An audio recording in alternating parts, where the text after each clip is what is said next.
Sukap yang malang. Senja yang kau kirimkan sudah kuterima. Lengkap dengan bau laut, desir angin dan suara hempasan ombak yang memecah pantai. Ada juga kepak burung-burung, tambaian pohon-pohon nyiur dalam kekelaman, sementara di kejauhan, perahu layar merayapi cakrawala dan melintasi matahari yang sedang terbenam. Aku pun tahu Sukap. Senja yang paling keemas-emasan sekalipun hanya akan berakhir dalam keremangan menyedihkan. Ketika segala makhluk dan benda menjadi siluet, lantas menyatu dalam kegelapan. Kita sama-sama tahu, keindahan senja itu, kepastiannya untuk selesai dan menjadi malam dengan kejam. Manusia memburu senja kemana-mana. Tapi dunia ini fana Sukap, seperti senja. Kehidupan mungkin saja memancar gilang gemilang, tetapi ia berubah dengan pasti. Waktu mengubah segalanya tanpa sisa, menjadi kehitaman yang membentang sepanjang pantai, hitam, sunyi dan kelam. Rupa-rupanya dengan cara seperti itulah dunia mesti berakhir. Senja yang kau kirimkan telah menimbulkan bencana tak terbayangkan. Apakah engkau tahu suratmu itu baru sampai 10 tahun kemudian? Engkau tidak akan tahu Sukap. Seperti juga engkau tidak akan pernah tahu apa yang terjadi dengan senja yang kau kirimkan ini. Senja paling tai kucing dalam hidupku Sukap. Senja sialan yang paling tidak mungkin diharapkan manusia. Senja ini baru tiba setelah 10 tahun.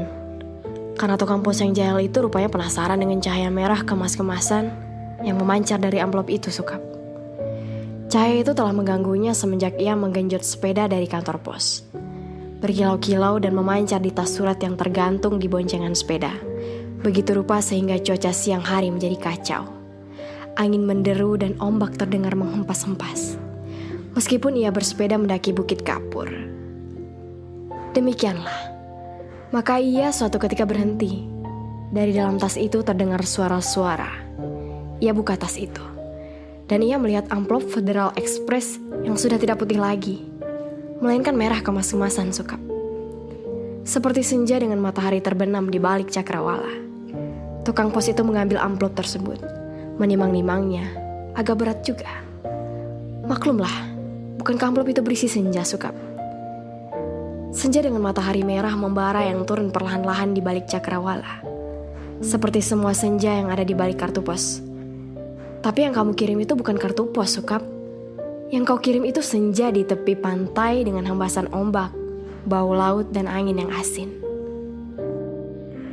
Kamu pikir berapa ton beratnya pasir di sepanjang pantai itu Sukap? Kira-kira sedikit dong.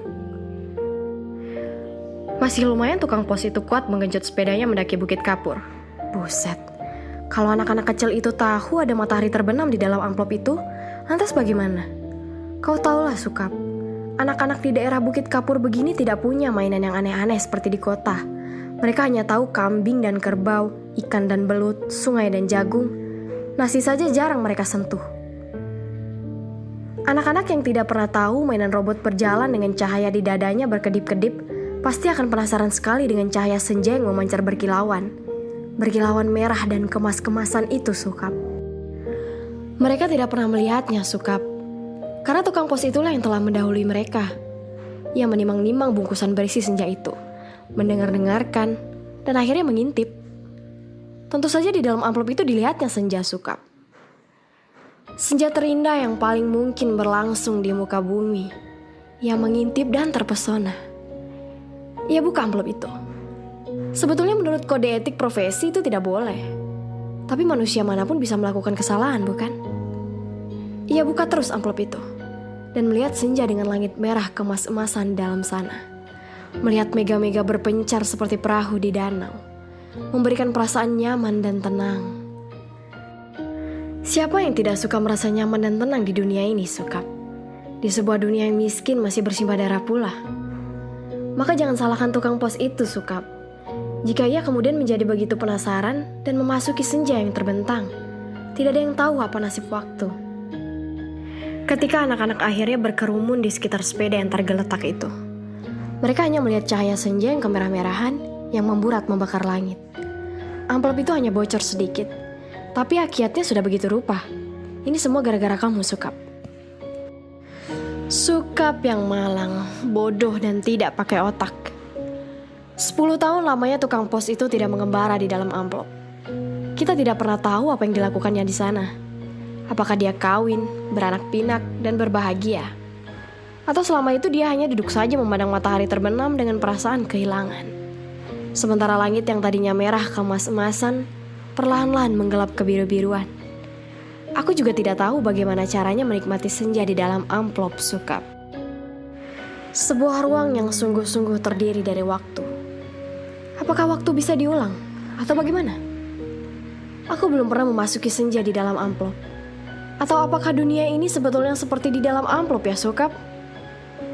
Di mana kita tidak tahu apa yang berada di luar diri kita. Di mana kita merasa hidup penuh dengan makna.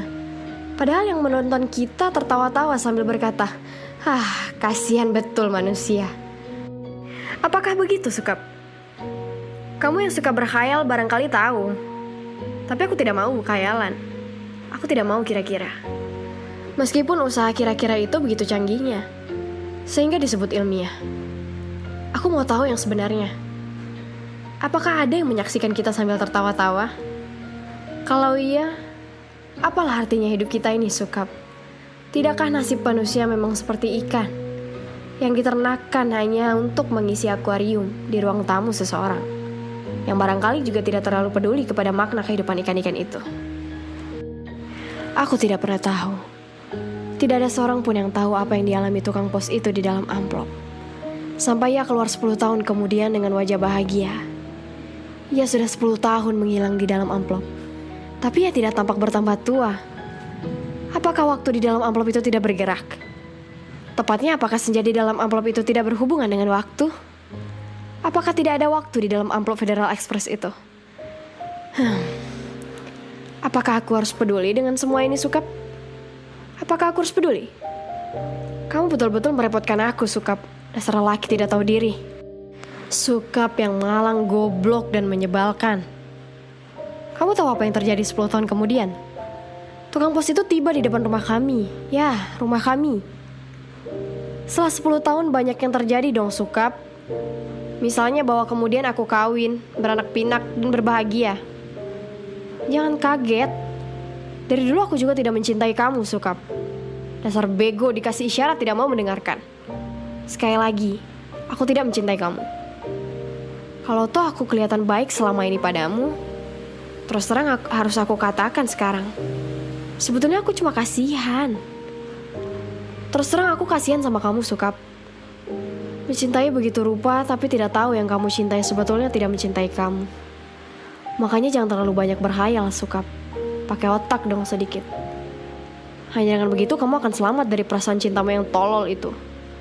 Tapi bukan cinta tai kucing ini yang sebetulnya ingin kuceritakan padamu, Sukap. Soal cinta ini sama sekali tidak penting. Kamu harus tahu apa akibat perbuatanmu ini, Sukap. Mengirim sepotong senja untuk orang yang sama sekali tidak mencintai kamu. Tahu apa akibatnya? Begitu tukang pos itu pulang, setelah menceritakan kenapa kiriman Federal Express bisa terlambat 10 tahun, ku buka amplop berisi senja itu, dan terjadilah semua ini. Apa kamu tidak tahu, Sukap? Senja itu meski cuma sepotong, sebetulnya juga semesta yang utuh. Kamu kira matahari terbenam itu misalnya seperti apa? Seperti apem. Kalau sepotong senja itu di dalam amplop terus sih tidak apa-apa. Tapi ini keluar dan lautnya membludak tak tertahankan lagi. Bagaimana aku tahu amplop itu berisi senja, Sukap? Aku bukan penghayal seperti kamu. Hidupku penuh dengan perhitungan yang matang. Aku tahu betul untung rugi setiap perbuatan. Terutama apa untung ruginya untuk diriku sendiri. Betapa pentingnya hidupku selamat demi suamiku dan anak-anakku. Pura-puranya aku ini juga perempuan yang setia. Itu pula sebabnya.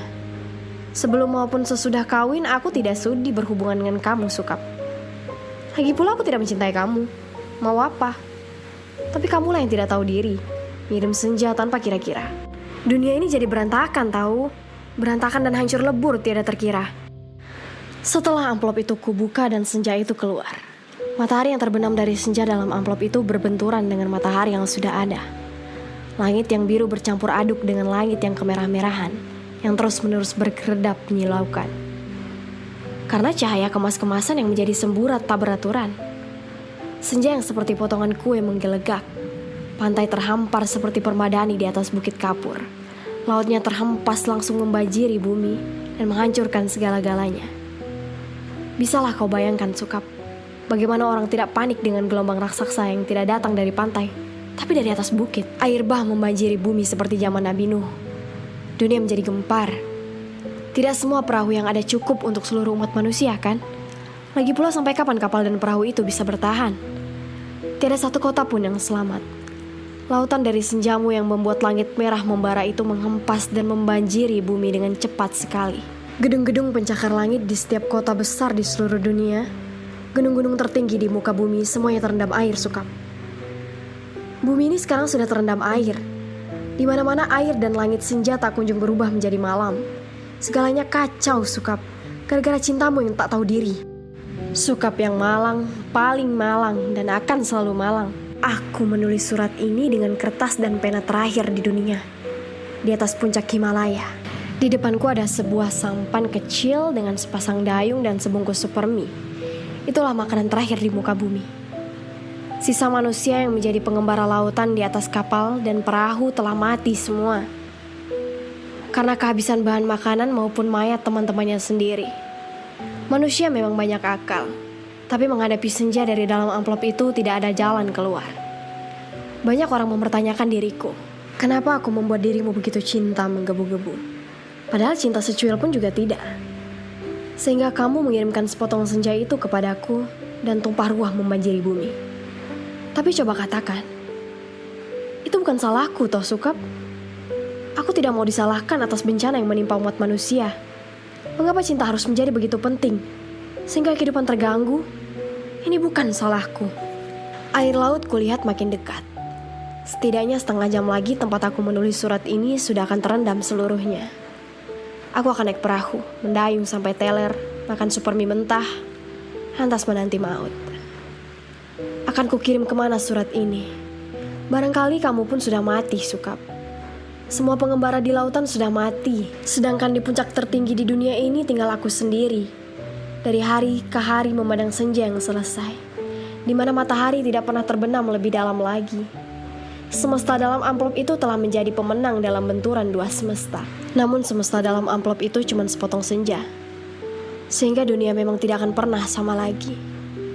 Kalau nanti aku mati, bumi ini akan tetap tinggal senja selama-lamanya. Dengan matahari terbenam separuh yang tidak pernah turun lagi. Langit merah selama-lamanya, lautan jingga selama-lamanya. Tetapi tidak seorang manusia pun memandangnya. Segenap burung sudah punah karena kelelahan terbang tanpa henti. Tinggal ikan-ikan menjadi penguasa bumi. Di kejauhan, kulihat ikan paus merah menjerit dengan sedih. Sukap, aku akan mengakhiri surat ini. Akan kulipat menjadi perahu kertas dan kulayarkan ke laut lepas. Bukan tidak mungkin surat ini akan terbaca juga. Entah bagaimana caranya. Namun siapapun yang menemukannya akan membaca kesaksianku. Jika tidak, aku pun tidak tahu apa nasib waktu. Kupandang senja yang abadi sebelum melipat surat ini. Betapa semua ini terjadi karena cinta. Dan hanya karena cinta. Betapa besar bencana telah ditimbulkannya ketika kata-kata tak cukup menampungnya. Kutatap senja itu, masih selalu begitu, seperti menjanjikan suatu perpisahan yang sendu. Selamat berpisah semuanya. Selamat tinggal, Alina.